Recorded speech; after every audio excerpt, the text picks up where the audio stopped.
Hello and welcome to part one of the Women in Valorant Roundtable, where we discuss our guest experiences in the gaming scene. Today, I am your host, Aryanna Epperson, joined by... Hi, I'm ReyRey. I'm a shoutcaster. I'm Vanille. I'm the voice of Neon. I'm Alexy. I'm a pro player. I'm Krisrey and I'm a streamer. I'm Ian and I'm a cosplayer and game streamer. And I'm so happy and honored to be joined by all these amazing women in the scene. And I would just like to say we would not be here today if it wasn't for Valorant. So welcome everybody. But before we really get into Valorant, I wanted to ask you all, what first sparked your interest in gaming? Well, let's start with you, Rey. Well, I just started in mobile gaming, and until I asked my parents to buy me a PC unit for my graduation gift. That's where I started and just playing Valorant. And now we hear your voice everywhere on the internet. Love it. How about you? My earliest gaming memory is playing the PlayStation 1 with my cousins, and I've been playing games since then. And then eventually I stumbled upon voicing in video games instead of playing them. So cool. Does it ever feel weird hearing your own voice in games? It can feel a little jarring at first, but like I play Valorant with my friends sometimes, and you do get used to it after a bit. Ikaw naman, Alexy, you hear her voice in the game. Kamusta naman yun? How did you get into gaming? I started playing like when I was 9 years old. Yeah. Then I really like FPS games. Like, nakasatisfy talaga. Bumarang ng mga ulo dyan. How about Chris? I mean, gaming has always been part of my life since I was little. You know, I had the GameCube and then I had the PS3 and the PSP and all those and the PC as well. But I definitely lost touch around my teen years until 2018 when I started picking up the PC again and playing more video games. Yeah. For me, yes, same. When I was young, because I grew up with a strict household. So my dad buys me like gaming console like PS1 and Game Boy. So that's where it started. I love it. I like how we all have like different stories, but I actually wanted to touch kay Alexy because you said that you played other FPS games and you also have been playing since such a young age. But I wanted to ask, what do you think sets Valorant apart from other games you've played before? I think Valorant is very unique in a way that got skills for it. So for me, it's very interesting because it's new to our eyes. Like, wow, FPS games with a unique play style, like utilities, like inside the game, right? Yeah. Yeah, I think it's so fun. And like with Chris, she's been streaming for like way before, even before the pandemic. 6 years. Yeah, congratulations. Wow. And I'm sure you played other games prior to Valorant. Yeah. And now you main it on your stream. What do you think sets Valorant apart from the other games? And why do you keep coming back to it? I think it's the level of competitiveness that it has. You know, it's the only game that has ever had me so hooked on. Like, I want to win and I want to get better and I want to keep playing. Unlike other games are just, oh, this is comfy. I'll play for a little bit and then I'll drop it. So yeah, it's definitely ranking in Valorant that's got me hooked. Love that. Now, with you naman, you like spectate and cast over all these games. And I'm sure you have casted for other games before, but why Valorant and why do you enjoy it so much? Aside from the game, it has lots of colors. I love colorful games. Yeah. So that's why I fell in love with Valorant. But what makes it unique is all because of the community itself. The amount of support, like Valorant brought us all together here. So that's what I really love about Valorant. I made a lot of friends. And what makes me really cast it is just that the changes in the game every day. You learn new something about Valorant every day. I love that. And like you just mentioned community, and that was actually one of the questions I wanted to ask. Like I met most of you guys online, if not all. And I think it's so cool that we all like became friends and have made so many friends in the community. Are there any like friendships that you have forged in the community that mean like a lot to you? Maybe you can start with you again. I am really close with a lot of girls. I think I'm close with everyone here, right? We all agree. Like, sorry, I'm an extrovert. But I really made a lot of friends, like not just only in-game friends, but friends that I am close with IRL. So big example is Ian right now. So yeah, I think that's what made me close to them. And at least I had a lot of friends now in the working industry as well. Yeah, it's so nice to see like familiar faces all the time and people who share like the same passion as you. But for you, I think it's a little bit different because you do voice, right? And maybe you don't play as much as some of the like obviously the pros do or like the streamers. How has like the impact on the Valorant with the community been with you? Valorant is along with League, also by Riot, is they were like the first like two mainstream like really popular video games that actually got the voice. So it was really different for me. It was like a whole new experience, and it's played by a whole lot of people. So that was something that was very daunting for me to think, oh, all these people are gonna hear my voice, and that's really scary. But I did feel very much welcomed by the Valorant community when I could finally say that I voiced in the game, and I still feel it today. Oh my God, like when she talks, are we all just kind of like getting goosebumps? Like that's pretty neon right here. Okay, anyway, I wanted to ask maybe the three of you, what do you think is the most rewarding thing that has come out of playing Valorant outside of like, of course, like ranking up? I'm sure for you, you made it all the way to Brazil. Yeah. How was that as like an experience? I think it's like a surreal feeling. Like I cannot believe that I'm here. Like, I'm in Brazil, you know. Like it's a new experience for me, and I met a lot of new people as well, like the Brazilian community, and they are like super supportive about the game changers. I mean, you guys work so hard, deserve the end. Yeah. So congratulations. How about you? Because like you go to a bunch of like cosplay conventions. Like how has it been interacting with the community at that level, at like an artist level? Because I've seen you cosplay Sky, Yeah, Reyna, Viper. Yeah. Like, Thank you. anyway, sorry, fangirl moment. But yeah. I do love cosplay. I've been cosplaying like since I was young. So I got attached to Valorant when it got released. Mhm. And I didn't expect that I would be able to cosplay for Riot themselves. So going to other countries as well, I made that opportunity because of Valorant. And maybe another opportunity is because I also met my boyfriend in Valorant. There is love in Valorant. Okay.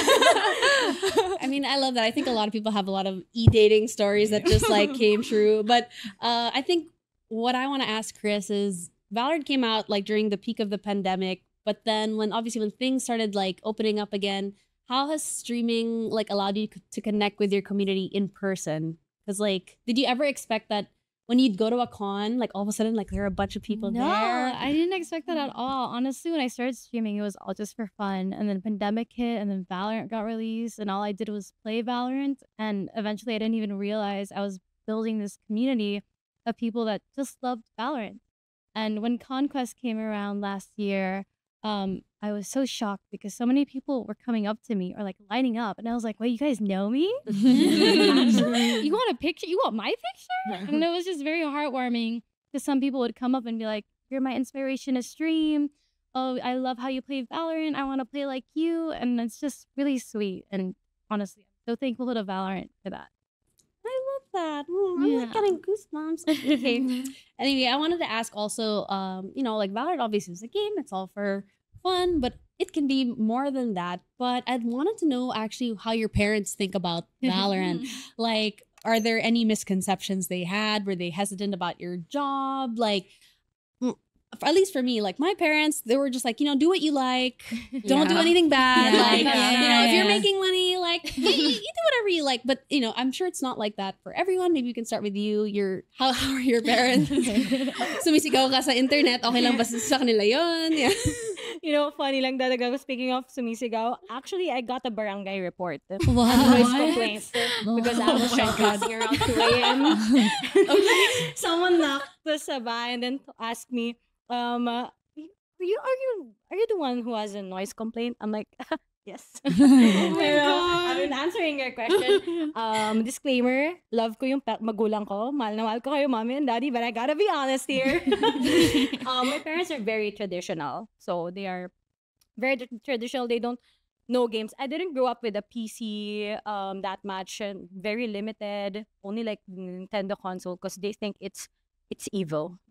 So that it's an addiction. So around pandemic, when I went there, they were like, "You're doing streaming only. You graduated college and you're just streaming and you're just like telling shoutcasting games and it's Valorant. It's too colorful for our eyes." So at first it was hard for them to accept because I cast around 2 a.m., 3 a.m. My mom would knock, like, you're too noisy.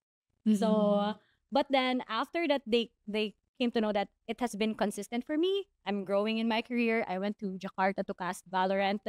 So they were really accepting right now. And they actually defend me to other parents who were like, oh, isn't your daughter into like gaming? Isn't that like bad? And they were like, no, she actually has a job. It's a real So job. I'm happy about their growth. And it might take time, but I'm sure parents will be accepting someday naman. Yes, and I think you've been so successful in your career. I love watching you, so I hope your parents feel that because we all feel the same. But with you, I know you like. I think voice acting is maybe more acceptable, but acceptable, but like maybe a more traditional route in the artist realm, right? And you used to do like commercials for, let's say, beauty products, or you did voice in like shows. Like, did your parents think it was cool that you would be doing something with Valorant or gaming or anything? I started saying that I wanted to be a voice actor when I was still pretty young. And, like any Filipino parent, it's still not really it's not as bad as shoutcasting because it's a very new profession. Yeah. Mine's not as new, but it's still not, it's not a doctor. It's not a nurse. So it's still kind of not, it's still not traditional. So I did get a little bit of pushback from them in the beginning. But then when I did my first like TV commercial, then they were like telling everybody, that's my daughter. Oh, You heard that commercial? That's my daughter. So I think they just needed to like affirm that I'm gonna be okay, like in that profession. So, Yeah, I mean, like what you said, like this is like a kind of a new industry and profession, especially like with you. You're a role player. How did what do your parents think about that?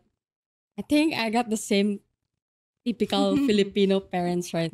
At first, they don't really want it because their mindset is like, oh, it's just a computer game. Not gonna gain anything there.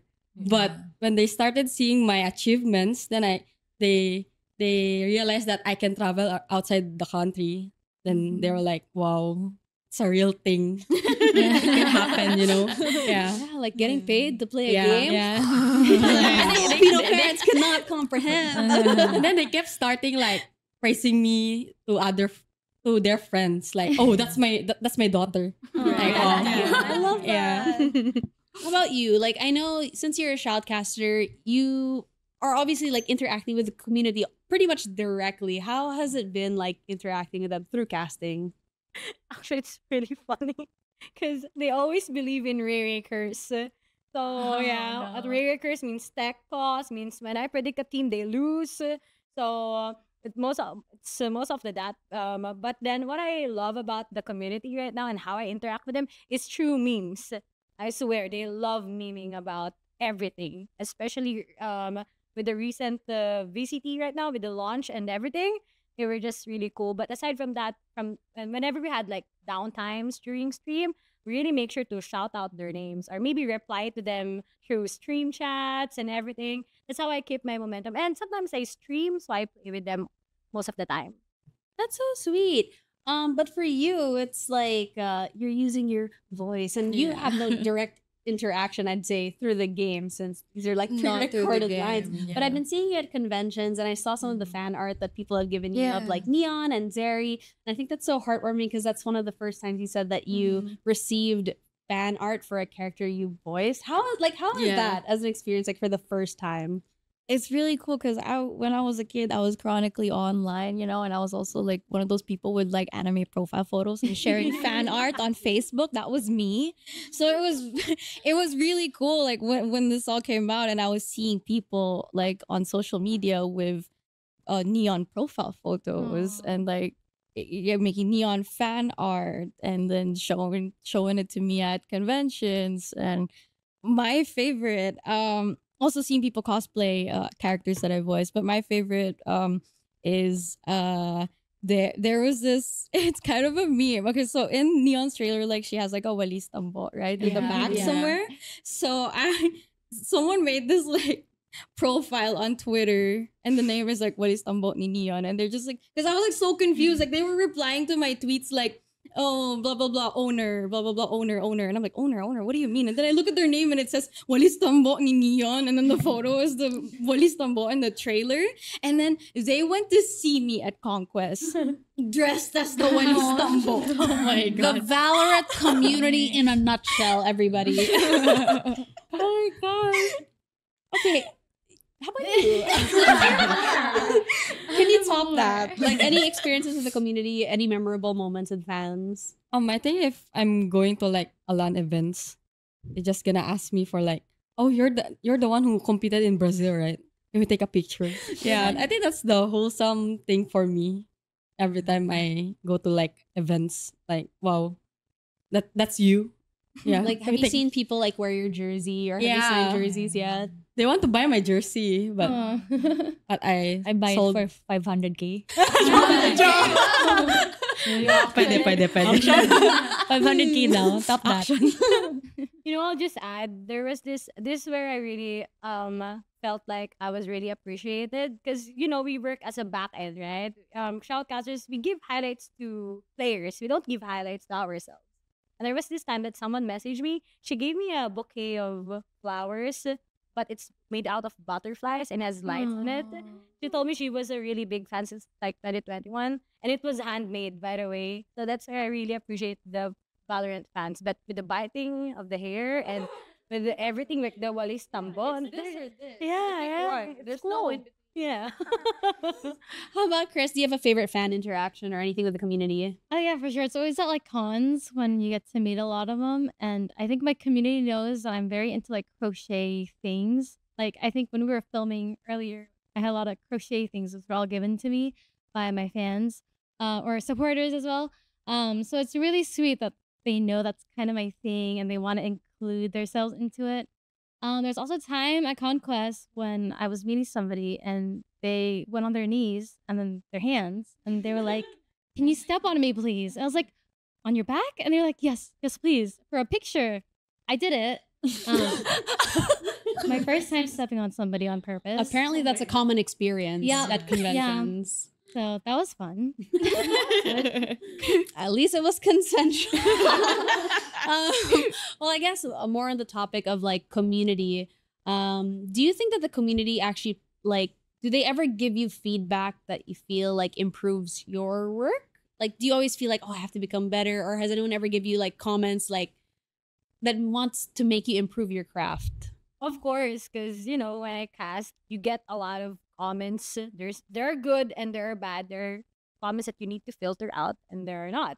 But I really do take good criticisms as a way to improve my craft. Because you know you're not gonna be a perfect shoutcaster if you don't make mistakes, right? So sometimes I appreciate their comments, especially those who are like very critical on what you said. But there are also some low balls that I will not accept. But overall, I think the community is just concerned of how you shoutcast, and they are concerned of the things that you're gonna say. So I always appreciate those comments that will give me really good feedback, who are actually healthy and safe for my career. Do you have like a memorable comment that like sticks with you? And ever since then, parang I cannot like I have changed. Meron ba? Actually, I totally forgot. I'm not gonna mention about the negative ones because there are many. But but I always take it as like a point of where you know there are things you need to filter and there are things that you need to accept, and I think that's a good sign of growth, right? So that's cool. Step one, acceptance. Yes. Now, for you, like, you've obviously like voice acted multiple times, but let's say with Neon, right? You had your first set of recordings, and then you hear obviously feedback from the community, and you probably go in again to like record for your next cinematic or your next voice lines. Has it improved? Has it changed the way you've approached Neon as a character? Or is it the same? It's okay. Yeah, you're fantastic. You're fantastic. Like, No, I feel like this is so. I don't want to sound like I don't take criticism, but as I feel like generally as actors, we really try to avoid looking at what people are saying about us online because it could be damaging to your like mental health. yeah. And so my thing is I'm going to come into my job and I'm going to satisfy my client, my director, and then I'm gonna go. And that's I did my job. Honestly, thankfully the community is so supportive and loves what you have done. You are like the ultimate Pinoy pride. I was telling everyone that when she came out with her video just saying, I'm the voice of Neon, I was like, ready to sing the Lupang Hinirang. I had goosebumps. I was like gonna cry. Like, why do I feel so attached to this woman? I do not know. Until like when you get to know Vanille, wow, what a wonderful person. No, but I get it though, because I feel like because we don't have a lot of Filipino characters in video games yet, so I feel like everyone has these like expectations. This character must be this and that and this and that to really represent what a Filipino is. So I feel like it's just impossible to satisfy everyone because we all have something different in our head about how it should be done. Isn't that just so truly Filipino that you're never gonna be just the right kind of Filipino person? But you know what? I think you did your best. I think you always do your best, and I think Neon is such a wonderful character and has brought like pride to the Philippines for a video game. Speaking as a cosplayer, obviously, I think your cosplays have improved so much throughout the years. Sometimes that comes with collaboration with other artists. Sometimes you just improve in your own skills and like making a character come to life. But has the community had any impact on the way you have improved your craft? I think there are a lot of even way back before, there are a lot of criticisms like, oh, you don't look like that character. So I really try my best to do the makeup, to do that hair styling, especially some things cannot be edited. So you have to perfect it in real life. So it's really hard work, and if you really want to do it, like, you should perfect it. I think cosplay is like perfectionism. Yeah, you have to perfect it. If you don't perfect it, then you're not it. Yeah, and I love that about cosplay. Like, it's, of course, there's that aspect where you just want to have fun and express yourself. Yeah. Like, I love that. But to cosplay to a profession, to become a chameleon and to turn into a character and to, be the properly, character. like, display all those things about them. It's not just about dressing up sometimes, though it is, fun to do that. Yeah. But like to the point that you do it is almost you're bringing that character to life. Yeah. And I think you've done a lot of those characters justice, and I think the community loves that as well. Yes, like I'm really happy whenever someone tells me, especially that the gamer who plays the game that I'm cosplaying tells me like, oh, she really looks like her. So I'm like that's the best compliment, no? I did my part. I did my job well. Out of all the like Riot cosplays you've done, which one do you think the community likes the best? I think my Reina did a lot of traction, and Sky. I like your Sky one. Yeah. I saw your Sky in person. I was like, holy, That is Sky. she is so hot. Anyway, yes. Thank you. Yeah, so both of them. My Reina, though, a lot of people told me like I look like Sarah Geronimo. That is a compliment. Yeah. I mean, like Sarah Geronimo and Reina. yeah. Okay, I'll take it. Okay, so Chris, you've been streaming for 6 years. Yes, and I'm sure if you were to watch your first stream over, you are different from then. Do you think that the community had an impact on how you've changed as a streamer? Or The community definitely had a role, but when it comes to streaming, I want to be just who I am. I don't want to fake my personality to please others. But the community I've built really made me see like, oh, this community is so worth wanting to engage with. I want to play games with them and hang out. But they never really changed who I was. I think I was just a little shy at the start, and they really brought me out of that shell. yeah, because typically you'll attract the community that reflects you. Exactly. And I think it's nice to see that you have a really supportive one Yeah. as well. Love it. Okay, with you naman as a pro player, people can be very, very critical. Yeah. You mess up one time, bano. You mess up one time, kasi babae, hindi magaling. I'm sure you've heard all those criticisms, but have you had any like positive like feedback from the community, or has negative feedback helped you improve as a player, or do you just like not want to look at what the audience is saying? I think there's one time that one guy tweeted, that's the guy who's gonna screenshot your tracker.gg, like where you can find your stats in rank, right? Then he posted it on Twitter. Then he tweeted like, oh, you're a pro player, but your tracker is like this. Like, it's a negative KDA. Like, but okay, I still accept it because maybe I'm gonna improve in rank, not in that pro play. So I still accept it. so I can improve as a player as well. Yeah. I mean, it's not like you won all 3 APAC Open for Game Changers or won 34 games in a row, like whatever, right? But you know, like I think I want to go on to that as a question is like, how do you think you balance fun and competitiveness in Valorant? Because of course you play competitively, but do you have fun? Yeah, of course. Yeah. Yeah. Yeah, even if it's super stressed, like in the pro play, I still manage to find how to enjoy it. Like how to bond my teammates.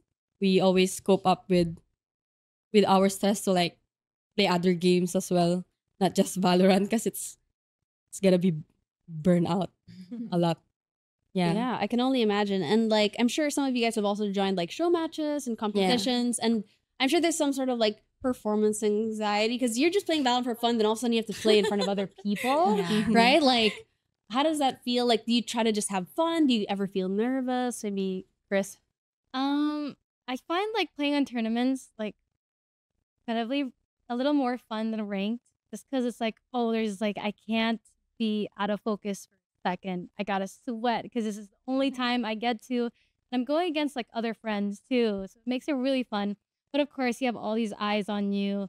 But knowing the community I stream it to, they're not the type that would be like, oh, you just whiffed. You're so bad. You're boosted. They're just like, oh, NT, it's okay. They like baby me, which is kind of nice.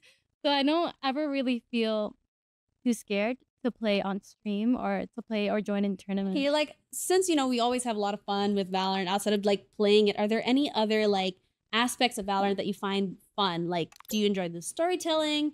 Is there voice acting? Anything that you like in particular outside of playing the game? I think so. I was like an outsider to this. I didn't really play FPS because I was always super bad at them. I still am super bad at them. That's why I don't play a lot of Valorant. But I digress. So I thought it was just like a game where you just shoot the other players. That's it. But I didn't know there was like all this like lore behind it. I didn't know there was these like full blown like animated short films they were doing. I didn't know that you could get bits of like information of the lore from what the characters are saying in the game. I didn't know that you could like Valorant's found like really cool ways to like tease you about the lore, like give you little bits and pieces about the lore. Like I love recording the voicemails that the characters leave Brimstone. Love those. I think you learn so much about the characters and they feel more like fleshed out and more in depth. Like sometimes the voicemails don't even have any like significance much to the story. It's just something fun and it gives the character more personality. And I think that's really cool that they go the extra mile for that. Even on their like social media when they post those like fan art of like the characters doing stuff together. I think it's really cool that they do that. Yeah, I love it that they give us like a little nugget, and I like how people have conspiracy theories. Oh, this means that. Omen is an octopus, you know, like you know, or like people create fan art, create love games. Nanobomb became canon, and you know, I love that the community has so much like say kind of in how Riot makes it. I think maybe if I were to personally add, I like how they turn community memes into sprays. You guys have a favorite one? Like mine would probably be like the Killjoy coming out of the alarm bot, and it's like refers to another game, and I'm like, Killjoy, I choose you. Anyway, all right. How about with you? Like, how do you? I mean, I know you're not like totally like a gamer, or you haven't really immersed yourself totally into Valorant because you know I'm sure you're doing. But like, how do you think that gaming in particular has shaped your career? Because you did a lot of like commercials or like voice acting for characters in shows. Yeah. Because I grew up playing video games, so it was just not FPS. So I was still a gamer, just not a competitive gamer. But so it's just in simple terms, it was just a dream come true for me to be in a video game. Because I don't know how else to elaborate on that. I'm pretty sure I've said that in like 10,000 different ways in different settings, but it's just a dream come true being in a video game. I mean, like you were already in like other indie games, but then to be in Valorant and League of Legends, which are like huge mainstream games, did you ever think that would happen? I never would have guessed League of Legends or Valorant. No, I didn't think so. I guess especially because my little brother, I have a younger brother, he's like 6 years younger than me, and he is a fan of both of those games. He is really good at Valorant. He's like immortal, like. And I didn't know when I got that audition for Valorant that was like the game that my brother has been like playing. Like I see him playing this like game, and I'm like, what is that? I didn't realize it was Valorant until after I auditioned for Valorant, and then I was like, oh, the crap! No, now I have to get this job, or else I'm gonna see my brother playing this game like every day, and it's gonna torture me seeing and hearing that I didn't get that part. Well, you did. Does your brother play Neon? No, he doesn't. Why? But speaking of goals, I'm sure we've all achieved like different personal goals and milestones. But I'd say particularly with Alexy, you know, she just went 34-0 in Valorant Game Changers, APAC, Open 1, 2, and 3, and you know, made it all the way to Brazil. You like, what is next for you? Like, is that your biggest milestone? What are like your next goals? Anything? I think my next step is I want to win champions because I only reached 4th place. So for me, it's not enough because I'm a very competitive person. So I need to reach that goal, you know, because it's a legend history thing to do. Like, I'm sure, like, because most of us play Valorant like casually. What's it like as a pro player? Like, you play a lot of rank. Do you usually just do scrims? How often do you play? How many hours do you have? Sorry, and that big questions, but go. Me, I don't usually play around because my mindset is on team only. Like I want to improve as a team with my team, but I don't care about rank because rank is very exhausting. As per your tracker, GG. Yeah, but rank doesn't define who you are. Thank you. I felt that. Affirmation. Diamond. Can we like clip that and have it like in like dramatic lettering? Rank does not define you as a person. But yeah, I think I need to focus on my team rather than the rank game because it's very fulfilling to win games, tournament games than rank games for me. I love that. All right, now let's say for more, can you discuss maybe for you on a casual level, because you kind of play Valorant, you play sometimes, you do the community, but how did you go from playing a little bit of Valorant to casting for it? Well, looking back, I am still like in awe of how I made it here. I still feel like it's my very first time. When I was actually I had an audition first, so they asked me, "What's your rank?" I was like, "Gold." I'm like, "That should do." They gave me a video. It was like 20 minutes long, so I had to cast it all by myself, and then I passed. And at first, because I am coming from a battle royale background, so it's more of like very slow. And I had those times when I cried because I can't cast Valorant, and I was about to quit. So that's how hard it was for me, because everyone was like, doesn't even know Valorant. You know, you get affected sometimes when you're a first timer caster. But then, with the help of my co-talents, especially Taylor and Vil, I want to give credits to them. They really helped me improve a lot on how I cast and everything. And now that I am here, I am like, wow, it's just really, really, I appreciate it. Like, not just only them, but everyone in the community. They were just telling me that you improved so much, you know, and now you're here. And it just feels really, really heartwarming coming in from them receiving compliments about this. And I just really want to cast good Valorant games. Yeah, from the bottom of my heart. This is what I want to And do. you've been doing that, and I'm really happy because the community is truly supportive. I like get excited when people are like winning, like in all aspects. You know, I love seeing people win. Speaking of like interacting with the Valorant community, like you've had like mentors, and I'm sure you've had a lot of advice from like your colleagues. Maybe for you guys, like, have you worked or collaborated with anyone in the community that really like meant a lot to you also, or Chris? I collaborated with a lot of people, a lot of my friends. There's like Maggie and Sophie and all the other girls. I remember one that stuck with me was when I played with Josh Secchi way before he like blew up, and he's doing so well and he works so hard and he deserves everything that he gets. But I remember he invited me to play, and I thought it was so heartwarming that someone from NA noticed like a APAC streamer and wanted to play games together. And it was just really fun to be able to play on like 180 ping with a friend and just enjoy the game aside from all the ranking and stuff. Yeah, I feel that like just in general, like collaborating with others is so exciting. Like the first time I met Vanille, I was like, don't be weird. Be normal. And like we did this like little skit together. I thought that was just so fun. I actually remember like the first few things we said to each other. I think I forgot what you asked me, but then I I'm said, Aryanna. "You're Aryanna." No, you didn't No, I was introduce like- yourself. You said something, and then you're like, "You're Aryanna, And I was like, right?" no. And you were like, "You know who I am." And I was like, no. And I was thinking, of course, because I was seeing you like all over like Yeah, that was Facebook. like my like wow. I was like, she knows who I am. Like, why am I like, oh my god, like anyway. Anyway. Halatang fangirl. Oh She's my god. blushing.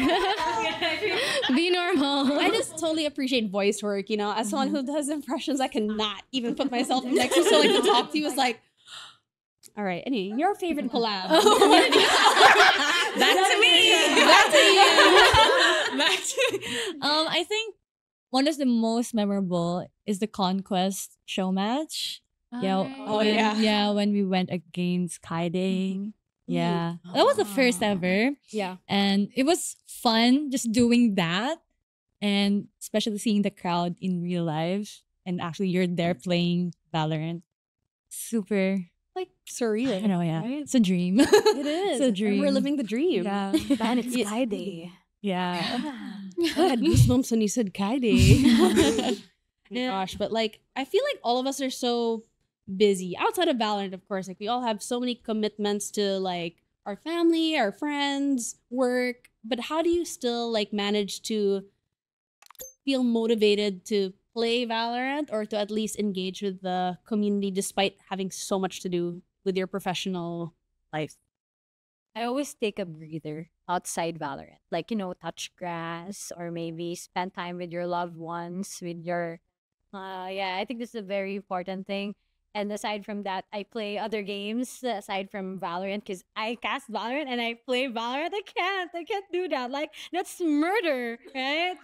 So what I do is just I play just really casual. So I don't usually do rank when it's VCT season. I just like keep up with the game updates and just play by myself from by custom to just so I can see the changes. But aside from that, yeah, you always need to take a rest and a breather outside of the things that you do. And once you get to do that, you get to know yourself more also. You get to try new things. And that's what I love about it the most, taking a breather and just resting. Amen. And with that, I actually wanted to conclude it by asking maybe what's a message that you want to share with women who aspire to be in the industry and particularly people who look up to you in the Valorant community? All I can say is, I don't know, this is going to be like very practical, but I want you guys to finish your studies because before I started shoutcasting, I made sure to finish it first. And after that, always remember that when you're shoutcasting, you always learn something new. Always study the game, always study the players, the teams. It may be like small or not, maybe just small banters or their tweets on Twitter, but or on SouthMed, but it will mean something. So for those who aspire to be shoutcasters, dream high, always dream big, and always study. That's what I want to tell you guys. So that's all. My Miss Universe answer is to take up space. Don't be discouraged by going into a field like the gaming industry that is more male dominated. Don't be intimidated by that. Take up space in the industry. And then my practical answer is that not just in like acting, I think also shoutcasting and streaming and cosplaying, and it's not like right away you're gonna get your money, right? You have to be patient and not expect that it's gonna be like an easy money, easy job kind of thing. Like this is something that you, especially in like streaming, you put all these like hours first before you actually see a return on that. So I think it's practical. You should lower your expectations and acknowledge that it's not going to be instant and you're going to have to put in some work and be patient. Oh, I think for me, trust the process and trust your capabilities as well. Because if you guys don't know, I started my first Valorant rank is Iron. Really? Yeah. Then I told myself like, oh, I'm gonna grind. I want to prove something. I know I can do it. Like, just don't give up. Just know your capabilities, you know? Yeah. My advice, honestly, as a streamer, if you think you want to try it, just do it. Don't be afraid. Just try it and see if you enjoy it. And like what Vanille said, just lower your expectations and just enjoy the ride. You know, everything will come to you if you just enjoy what you do, have fun, be a good person, and they'll just come to you. Yeah. For aspiring cosplayers, I know cosplaying is a really expensive hobby. Yeah. Really? I mean, try to be resourceful with the things that you do. You try to hone your skills in making props. Try to be more collaborative with people, with photographers, with co-cosplayers, and just have fun. Yeah, probably that. Be resourceful. I love that. Very well said by all of our guests here. You can truly see that all of their talents shine as their passion is uplifted through the sense of authenticity. Anyway, but yeah, like on a light note, I really respect all these women here sitting at the table with me. I'm so honored to be joined by them, and you guys can learn a lot from them. That actually concludes our part 1 for our roundtable discussion. We will see you in part 2 where we talk about diversity in the gaming scene, and we'll see you guys next time. I'm Aryanna. Bye.